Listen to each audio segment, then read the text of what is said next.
ආයිබෝවන් මේ නයිමිරිස් කැලේක තැවිල්ලා තියෙන්නේ කොහොමද ගස්වල උස මේ අඩි 10ක් අඩි 12ක් විතර උසයි මාස 7ක නයිමිරිස් වගාවක්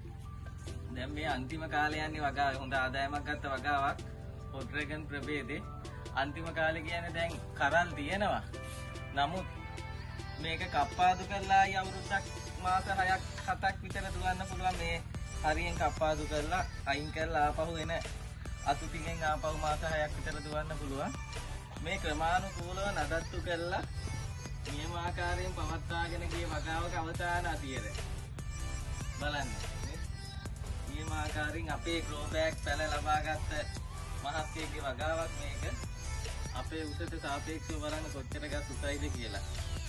පෙලක් අය මේ පොඩි කාලෙම වගාව නාස්ති කරගන්නවා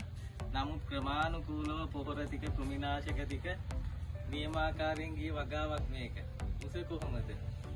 හරියට සිංහරාජ වනාන්තරය වගේ බොහොම ස්තුතියි